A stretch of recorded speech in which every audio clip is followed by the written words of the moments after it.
Okay. We're trying something a little different this week. How many people watched Ken Burns' documentary on Prohibition? Nobody but me. Okay. Well, if you saw it, which I guess you didn't, you'd notice that they make several points in there about why people obey laws. And one reason they give is tradition, another is fear of punishment. Now, it turns out, when there's no enforcement of the law, then there's no fear of punishment. And what you get then is disregard for the law. That's what characterized the period of Prohibition. It's interesting that it's broken down into 3 episodes. The first episode is A Nation of Drunkards. It explains the reasons for Prohibition. The second is A Nation of Scofflaws. You know what that is? People who just break the law thinking they have impunity. We don't care. And the third is A Nation of Hypocrites. So it's an interesting documentary, only 6 hours. Anyway, that was Prohibition, but it's not just historical. I lived in China for several years, and I used to see disregard for law all the time. In the city where I lived, people routinely disregard traffic laws. Walk signals mean nothing. Red lights mean nothing to bikers and pedestrians, and some motorists. Students routinely download pirated software and movies. They think they're entitled to it. It's not a problem. University professors plagiarize when they publish a book, so no surprise, the students plagiarize and cheat on assignments and tests. And I hear it's not just China, but this disregard for law is all over the place. Now, it comes from an attitude, I think, that everybody does it, and nobody gets caught. So what's the problem? And we come to a story this morning where Jesus, I think, has something to say to people who are facing what might be inconvenient or unpopular laws. Now, just for review, we've been looking for a few weeks at passages that I think have a theme running through them of authority. Jesus entered Jerusalem to the cheers of the crowds. He overturned the tables in the temple, and the Pharisees challenged him. Where did you get this authority? His reply was to ask them about John the Baptist. Now, they were unwilling to say that John the Baptist was authorized by God, and they were also afraid to contradict popular opinion. And we move on to some stories that Jesus tells, parables, and I notice that they have a kind of theme. There's the father who deserves obedience from his sons. There's the landlord who deserves a share of the harvest from the tenants. And there's a king who deserves a respectful response to his invitation and proper wedding attire from the guests. And so we come this morning to Matthew 22, 15 to 22, reading from the ESV, and it's another variation on the theme of who deserves what.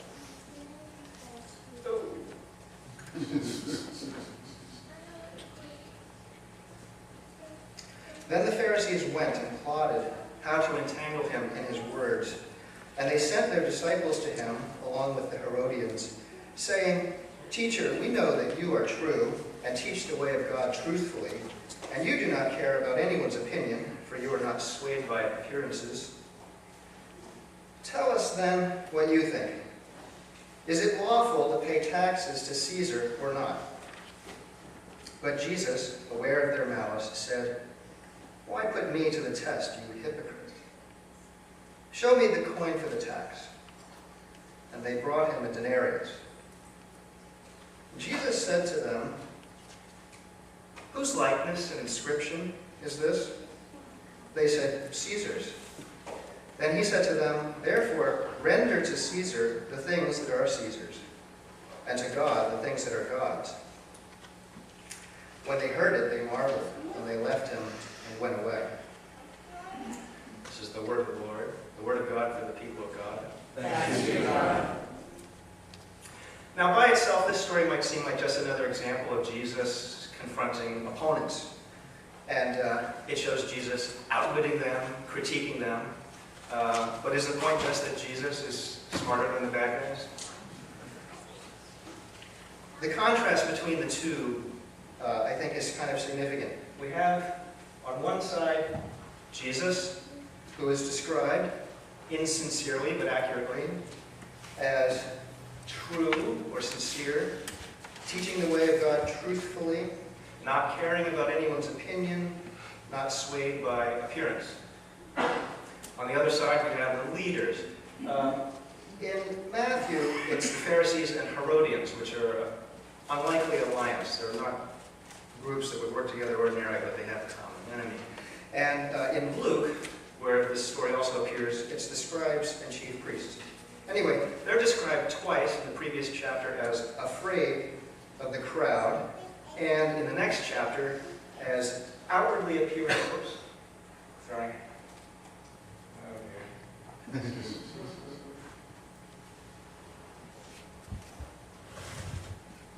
Outwardly appearing righteous and inwardly full of hypocrisy and lawlessness.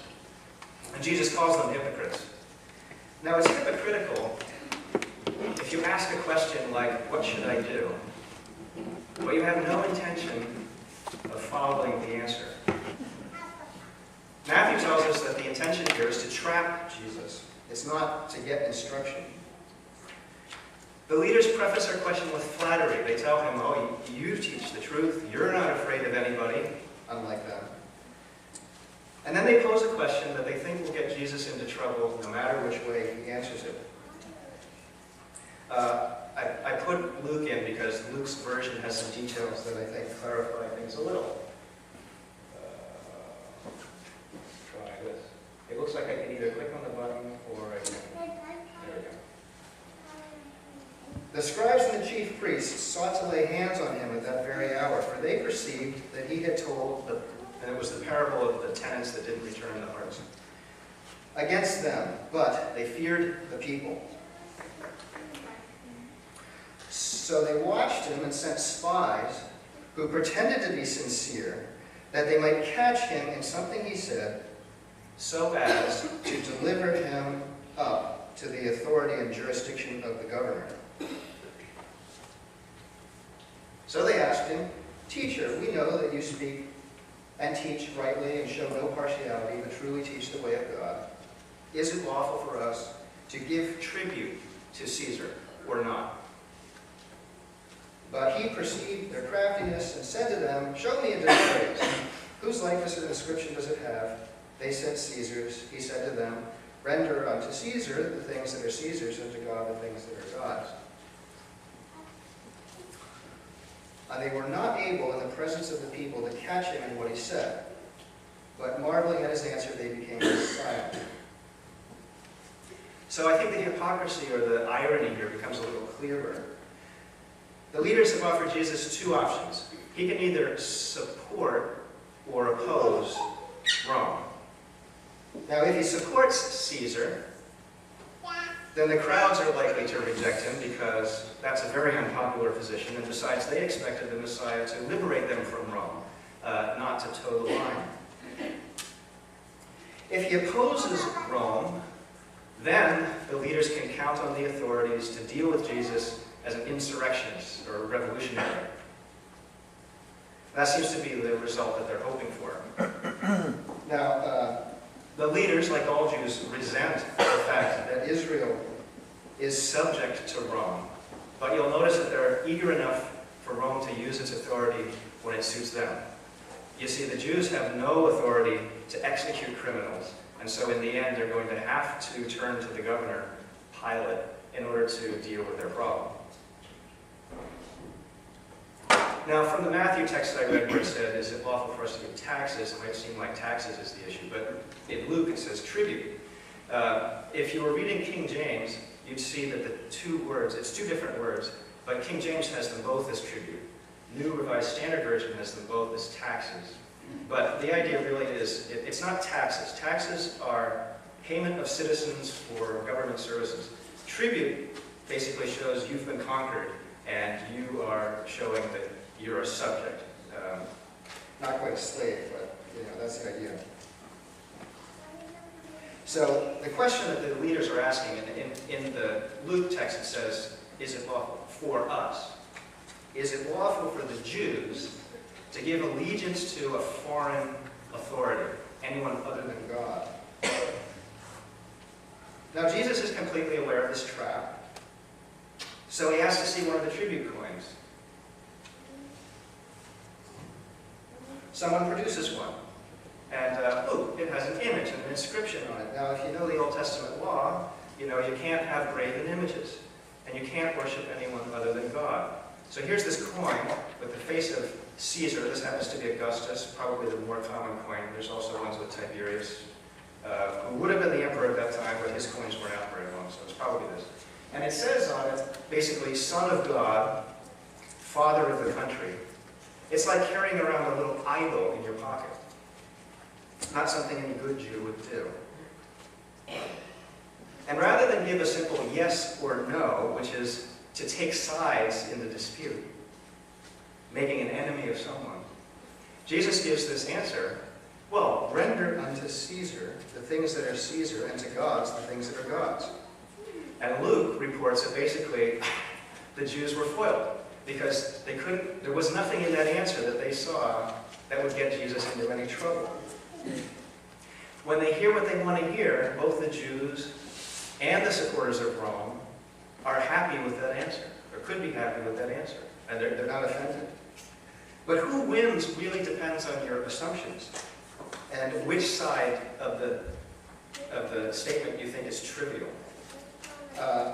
If God is weak, or doesn't even exist, then you can ignore him. He gets nothing. Caesar gets everything. Caesar wins. On the other hand, if God is the creator and king of the universe, then he gets everything, and Caesar is trivial, and he gets nothing. So actually, if you look at it another way, there's something in the answer to offend everyone. I think the people who like the first part, render unto Caesar's, they don't realize that Caesar has no right at all to demand the worship that only God should get. And the Jews, meanwhile, they hear render unto God's. They can't understand that they might be placed under the Romans as they were under the Babylonians or the Assyrians, because God put those authorities over them as judgment on their failure to fulfill their covenant. And Jesus hints at this in the previous parables about the tenants. The kingdom of God will be taken away from you and given to someone else. Or the wedding. The first guest rejected the invitation. That's Israel. And so then the invitation goes to anyone. Now, we don't really know how the people who heard Jesus' reply processed the answer. It just says the questioners were amazed and they went away. How do we understand what Jesus said? Well, I think commonly we see this idea that there's God on one side and there's Caesar on the other side, as if these are opposing forces. Yeah, we don't have Caesar, we have government. Maybe we read this, if we're American citizens familiar with constitutional interpretation, as a wall of separation between church and state, something like that. That's an American principle. It's not really a biblical principle. I think we should think of it more like this. Here's a white circle. This represents God's will and authority. And here's a little circle. This will be government. Now, some people think of them as two separate spheres, like this. But in the Bible, you see this, in the Old Testament. Israel's law was God's law. The form of government was a theocracy. There was no conflict whatsoever. Now, in our practice, it's probable that a human government is going to be somewhat off-center. It's not maybe going to recognize God, but it can still have laws that are just and that are in harmony with God's will for civil life. Maybe not worship of God, but basically just laws. Everything's fair and good. Probably, it's more like this. Some of the laws are good and some of the laws are not good. They're a little bit outside. And it's even possible that you might get a totally evil empire. We've heard that rhetoric. A government that opposes itself to God entirely. I would submit that governments like that are not sustainable. I mean, you just cannot run a government that completely contradicts everyone's idea of right and wrong, and since people get that from God, there has to be some overlap. Well, Jesus doesn't talk about this, Matthew and Luke don't talk about this, but the apostles do talk about the relationship of Christians to government. The apostles are the interpreters of Jesus' teaching to the church. So, Romans chapter 13, if you look there, it begins with this: let every person be subject to the governing authorities, for there is no authority except from God, and those that exist have been instituted by God. And therefore, whoever resists the authorities resists what God has appointed, and those who resist will incur judgment. For rulers are not a terror to good conduct, but to bad. Would you have no fear of the one who is in authority? Then do what is good, and you will receive his approval. For he is God's servant for your good. But if you do wrong, be afraid, for he does not bear the sword in vain. For he is the servant of God, an avenger, who carries out God's wrath on the wrongdoer. Therefore, one must be in subjection, not only to avoid God's wrath, but also for the sake of conscience. For because of this, you also pay taxes. For the authorities are ministers of God, attending to this very thing. Pay to all what is owed to them: taxes to whom taxes are owed, revenue to whom revenue is owed, respect to whom respect is owed, honor to whom honor is owed. That's Paul.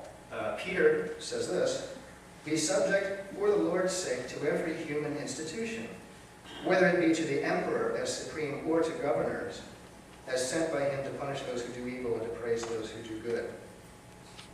So I think, in other words, what they're saying is, render unto Caesar. Now, when a government requires you to do what God forbids, or forbids you to do something that God requires, then you have a problem. Obviously, then obedience to the government is disobedience to God. Now, this is the argument for Christian civil disobedience.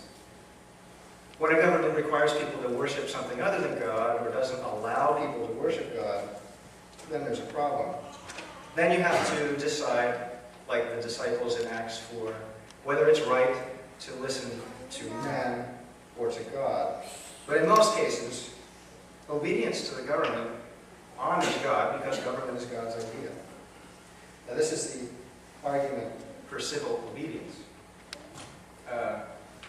Martin Luther King Jr., in his letter from a Birmingham jail, I like to use this in my class. I don't know if my students got the whole thing about law, just laws and whatnot, but he said, in no sense do I advocate evading or defying the law. One has not only a legal but a moral responsibility to obey just laws. Conversely, one has a moral responsibility to disobey unjust laws. And he agrees with St. Augustine that an unjust law is no law at all.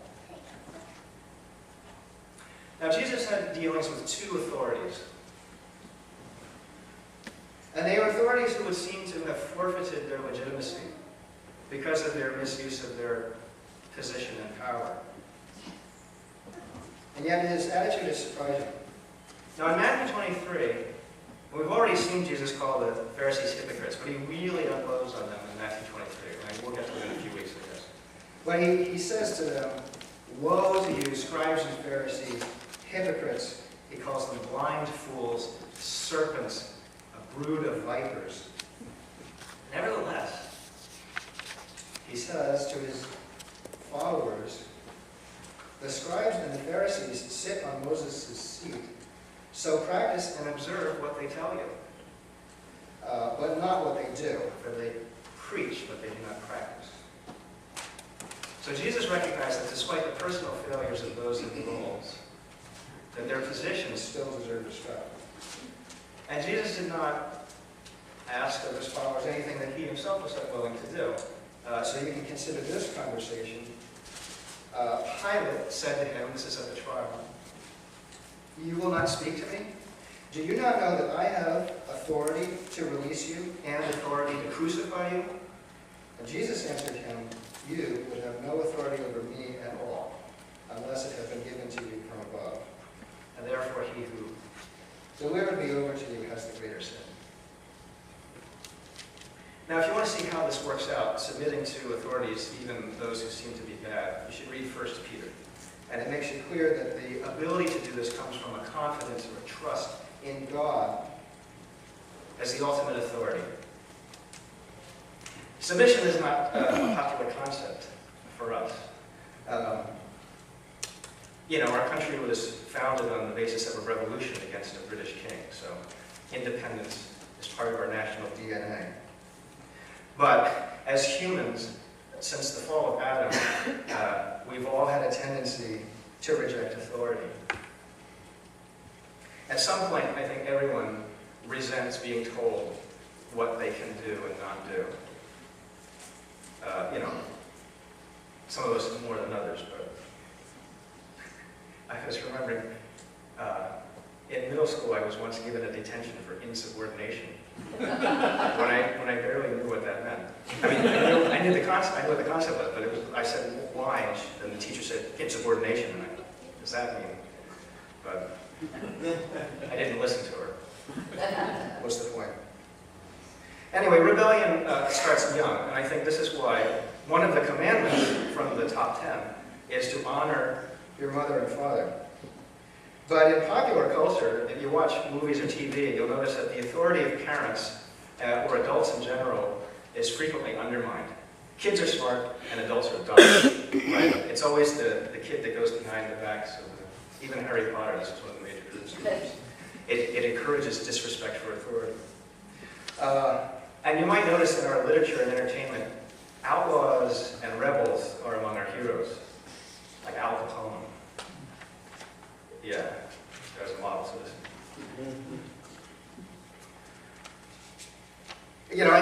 You can see it in the way authority is exercised in the home. The traditional idea of the father or husband as head of the household, that's now backward, sexist. And even at a national and international level, if you think about the last decade or so, you often see people acting as if they're accountable to no one. And there's a kind of disregard for international laws and principles. So, it's all around us, this environment of we don't really have to obey the law if we don't like it, or if we think it doesn't apply to us. But Christians are called to be blameless, to obey the law. And it's not just because everyone else does it, or it's our tradition, and it's not because we're afraid of punishment, but there's a higher reason. Now in 1 Peter, if you were to read it, you would see one of the things is so we can keep a good reputation among outsiders. They have no excuse, they can't say, oh, look at them. It's really disappointing when Christians behave no better than everyone else, and especially if they're worse, but we really have a higher standard. The desire to honor God, I think, can lead us to conscientious respect for authorities, whether it's in the area of traffic laws, or copyright laws, or tax laws, or whatever. These are not unjust laws. They don't require us to do anything that God has forbidden, or forbid us to do something that God requires. The world wants to know, what can I get away with? We shouldn't be thinking like that.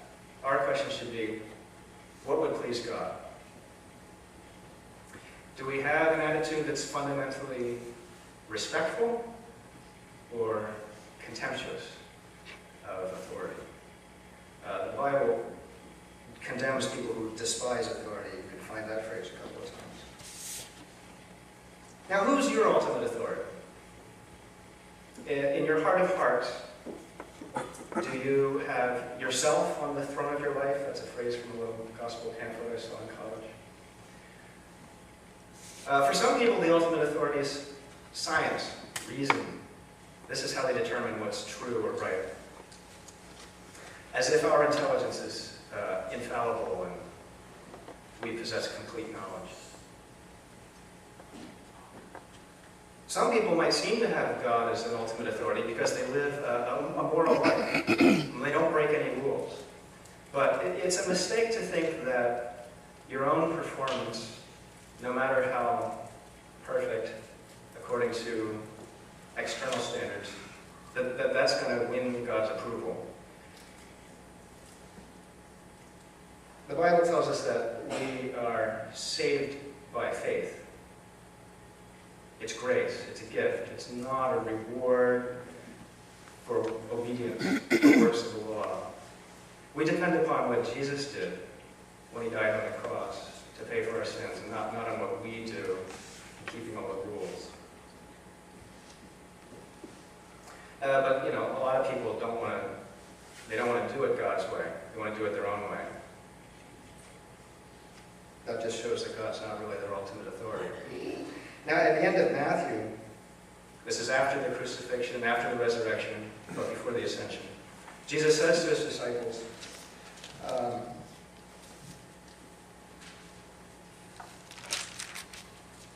all authority in heaven and on earth has been given to me. And Paul describes Jesus in Ephesians as seated at God's right hand in the heavenly places, far above all rule and authority and power and dominion, above every name that is named, not only in this age, but also in the one to come.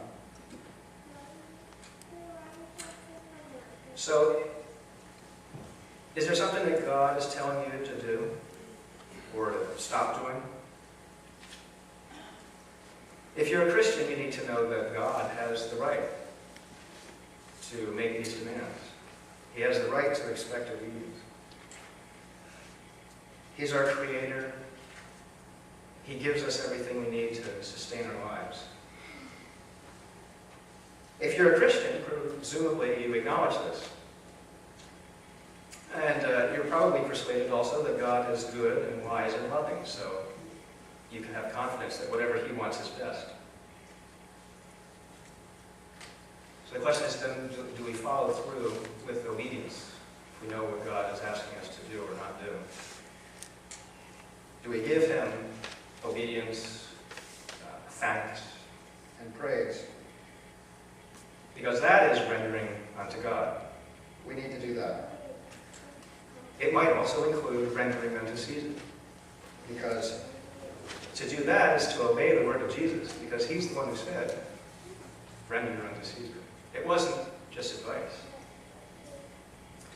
And doing it also is honoring God, because he's the one who establishes the chain of authority over us.